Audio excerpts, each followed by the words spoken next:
Exodus 21:23. And if any mischief follow, then thou shalt give life for life, eye for eye, tooth for tooth, hand for hand, foot for foot, burning for burning, wound for wound, stripe for stripe. All praises, all honor, all glory be unto Yahweh by Hashem Yahushai, by Hashem Rakakwadash. Double honors unto the apostles, double honors unto the elder bishops. Salutations to all my fellow laborers doing this work in truth and sincerity, risking their lives and their freedom to do so now more so than ever. To the scattered elect that are scattered around the four corners of the earth, that be like unto the speckled bird, the Israelite foreigners. And to the Akwaf that are listening and learning, to you I say Shalom. This is your brother Malcolm from the branch of the Great Millstone here in Chicago, coming at you another lesson. And what's playing in the background is a video called Beyond Tulsa, The Secret History of Flooding Black Towns to Make Lakes. And this was on the Amber Ruffin show. And you see I've taken away the sound and so that there's no copyright strikes, you know. And I do declare the Section 107 of the Copyright Act. All right, which gives you the fair use of information for educational, criticism and things of that nature. But what you're looking at is a lake, is a town that had been flooded out.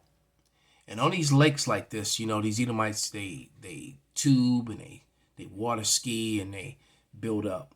They set up cabins and houses and they enjoy their lives on and around these lakes. And these were prosperous towns of Negroes. As a matter of fact, I got an article that I want to read about 5 Black Americans towns hidden under lakes and ultimately from history books. All right. And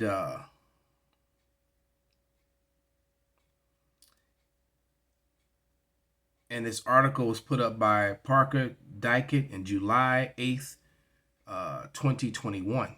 All right. And it reads, shout out to Amber Ruffin. See, so it's I guess whoever they were inspired to do this after this particular show. It says, in a video clip that has now gone viral, Ruffin kicked off a segment of her Amber Ruffin show by introducing viewers to historically Black American towns that have been destroyed and buried by lake or natural park. They're often referred to as drowned towns, were often talked about Lake Lanier. But sadly, there's plenty more where that came from. As a matter of fact, I believe it's way more than 5. This is just 5 that they're talking about. But it says, here are 5 you should know about. Oscarville, Georgia. Lake Lanier is a popular weekend destination known for fishing, boating, and so much more, including the eerie reputation that has been deemed as haunted in Georgia. But a lesser known fact is that the lake sits on the top of a black town of Oscarville. Oscarville was burnt down in 1912, and more than 1,000 residents were forced to flee following the allegations of rape. Rob Edwards was arrested in September 1912, along with Ernest Knox and Oscar Daniel. Both teenagers, all accused of raping and murdering a young white woman, of course, named Mae Crow. Edwards was dragged out of jail, beaten with a crowbar, and lynched from a telephone pole. So it should have been over. But we know he was innocent of that anyway, because that sort of thing happened all the time around that time frame here in America. All right. But continue on with the reading. Daniel and Knox went to trial and were found guilty on the same day. The boys were sentenced to death by hanging. After the trials and the execution, white men known as white raiders forced black families out of their homes by bringing their land, churches and schools, burning. All right. Once black families fled, Linear Lake was built on top of the town, and the town was burned. Was burned down. Number 2, Coagula, Benson, Alabama. Turns out Alabama's Lake Martin is built on a previous majority black town of Coagula. It's home to the first black-owned railroad started by William E. Benson and the Black School of Coagula Academic of an Industrial Institute. And see, every time Jake achieved autonomous wealth here in America, independent of Esau Edom, after slavery, see, they were doing better than Esau Edom, because the truth of the matter is that Jake, the sons of Jacob, the slaves, they had all the know-how. They knew how to farm and how to build because they had been forced to do it for free for 400 plus years. So they had all this knowledge. So once they were actually left alone, and because all through the 1800s, late 1800s and the early 1900s, they were achieving such things. All right, like the place that was burned down here in Chicago, referred to as the Black Belt, which equaled Tulsa, Oklahoma, in wealth, and in some cases, and some say that it was actually even greater. But they burned it. They burned it and destroyed it and took it all over. And now it's majority white people own the businesses and the mansions and everything in that area to this day. But it says, William and his son Benson, who was enslaved and freed, he went on to journey to rescue his sister in Florida, who was separated during slavery. And they made their way back to Alabama. John purchased 1,000 acres of land sold to black families, where he formed a community. William helped his dad expand the family business. After William's death and the closing of the school, Coagula was destroyed to make room for Lake Martin. So, and we don't even know the bloody, gory details of what was done to the citizens. All right. Seneca Village in New York City. Seneca Village began in 1825. And at its peak, it spanned from 82nd to 89th along what is now the western edge of Central Park. And I've been to Central Park and enjoyed it. There were trees there over 1,000 years old. Some so they cut them. Some were so wide you can actually drive cars through them. All right. But what I didn't know was this dark history as I walked through Central Park many a times over. And there's plenty of statues celebrating white people all through Central Park, or Edomites, I should say. There's no such thing as white people. By the 1840s, half of the African Americans who lived there owned their own property at a rate 5 times higher than the city average, as reported in Timeline. In 1857, Seneca Village was torn down for the construction of Central Park. The only thing that remains is a commemorative plaque dedicated, also one plaque, in 2001 to the Lost Village. So, we weren't, once again, we're not told of the gruesome details of the removal of these people. And they were homeowners, so they just didn't leave their homes. They were forced out of their homes violently. And I'm going to try and search up this history to find out exactly what happened. All right. Number 4 was Susannah, Alabama. Susannah, or Susannah, was also flooded by Lake Martin. According to Alabama Living, more than 900 bodies were moved from cemeteries before the land was submerged. The once included gold mine, a school, 2 mercantile grist mill, a flour mill, a sawmill, and a blacksmith, and a church. Once again, we were spared. We're not told the bloody, gory details that was done to the people there to get them off their land. And number 5, we'll let this video play in the background. And number 5 was Vanport, Oregon. In the 1940s, Vanport was the center of a booming shipyard industry because of the World War II, and quickly became the second largest city in the state. But as World War II saw white males drafted to overseas, a labor shortage pulled in a great migration of blacks from the South, with soldiers being drafted overseas to fight in the war. Oregon saw the labor shortage. This resulted in the great migrations so I just read that. The new workers needed places to live, as Albina neighborhood was the only place where black people could live legally. It became too small for the growing population of black Americans, and Vanport was built as a temporary housing solution. At its peak, 40,000 residents and 40% were African American. But then, in 1948, massive flooding erupted in the neighborhood, and city officials didn't warn residents of the dangerously high water levels. Many didn't evacuate in time. All right.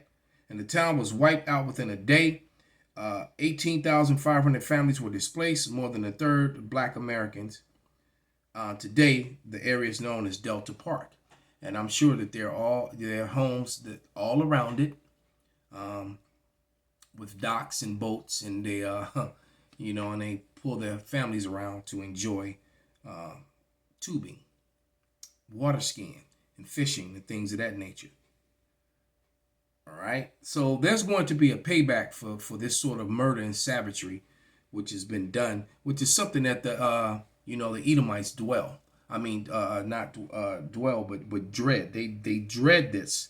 This is why they don't want critical race theory, or what I refer to as critical race historical facts, to be brought out, especially when there's imagery of their people, because often you can identify who a lot. And so what that is a list of all the different places where it happened to. They just shot by the screen, by the way.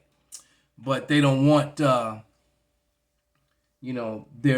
uncles and their grandfathers and their grandmothers and their great aunts to be identified, in these clips and in these images. That's why they hate it so much, because they can actually see their family members in the imagery.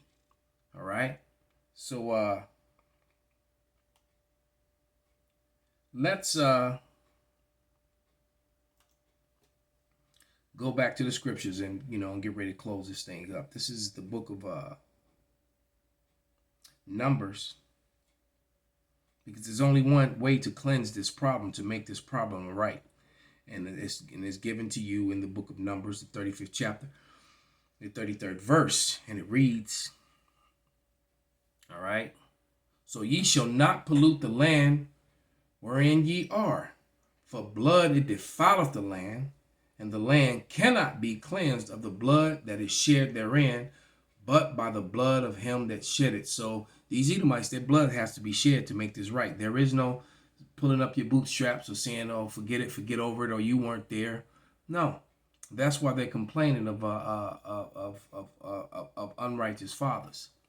They're complaining about they're making complaints about the sins of their fathers, because they are their fathers. It falls on them. The debt was paid. I mean, the debt has to be paid by them. As if you're in a restaurant, with your dad and your uncle, and they get up and leave the restaurant, and you're still sitting there, they're going to be looking at you to pay the bill. So it doesn't matter, well, if you didn't do it, or, I was just with them. I didn't, they know. The bill has to be paid. That's the way it works. This is Ezekiel 25, 12 and through 14, and it reads, and this is one of my favorite scriptures in the entire Bible, this set of scriptures here, and it reads, starting verse 12, thus saith the Lord power, because Edom have dealt against the house of Judah by taking vengeance, and have greatly offended and revenged herself upon them. Therefore, and that revenge is for what? For the downfall of Rome. See, Rome fell at the hand of the Israelites, so-called Negroes, and these Negroes ruled all of Europe and parts of Asia, Asia Minor. All right, they ruled it for over 1,000 years. Okay, the evidences of that are overwhelming. All right, even the Moors that ruled in Portugal and Spain, and all the relics that are left behind is the evidence of that. That was a 700-year rule, but altogether it was about 1,000-year rule until Edom came back into power. So the slavery of the northern and the southern kingdom, after the fall of Granada, Spain, when Cristobal Colon sailed to the Americas to get the north, that was all payback for to the Israelites. All right, because remember the slave trade started with so-called natives and Indians, so-called Hispanic people. Then they begin to go to the west coast of Africa. All right. So they brought, when Portugal and Spain went down, a lot of those Negroes went into slavery, and a lot of them came to the Americas and different places throughout Europe. But that's another lesson for another time. All right. But the triangle slave trade, really began with the so-called Hispanics. All right, they went into slavery first. All right, just so you know that, the so-called Indians of the islands in the Americas. Okay, but going back to Ezekiel 25:12, it said, "Thus saith the Lord, because Edom have dealt against the house of Judah by taking vengeance, and have greatly offended and revenged himself upon them." Right, learn about the Black Caesars and September Severus. All right. They became the rulers of Britain and London and all those places. They're your true Anglo-Saxons, not, all these imagery that you see in all these television shows like the Vikings on History Channel and all that. Though the people that's in the Scandinavians and the Swedish people and all that, those in Britain and Ireland, those aren't the people that are there now are not the people that were there during the time of the history that they're referring to in these television shows. They were more like the Miss Amber on the screen here. All right. But verse 13, "Thus saith the Lord power, I will also stretch out my hand upon Edom, and will cut off man and beast from it, and I will make it desolate from Teman, and they of their dance shall fall by the sword, and I will lay my vengeance upon Edom by the hand of my people Israel. And they shall do in Edom according to mine anger and according to my fury, and they shall know my vengeance, saith the Lord power."